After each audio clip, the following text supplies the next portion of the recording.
Scalar multiplication, we're going to see, is almost even easier than adding and subtracting.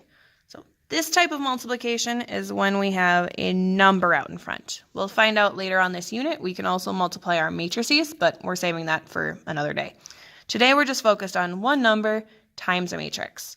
Well, when I need to do that, all I'm doing is the distributive property over and over again, as many times as it takes to account for all of the different entries of the matrix. So my example for number 7, I've got negative 5 times my matrix. So I have to take that negative 5 and distribute it to all 4 pieces of my matrix.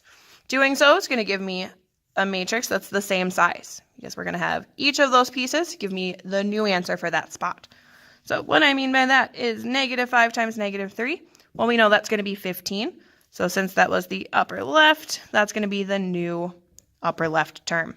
We can do that for all of the terms of the matrix. Negative 5 times 0, well, that's going to give me 0. We're going to have the same thing down here since we had negative 5 times 0 again. And then lastly, negative 5 times 5 is going to be negative 25. So all you're doing with scalar multiplication is distributing.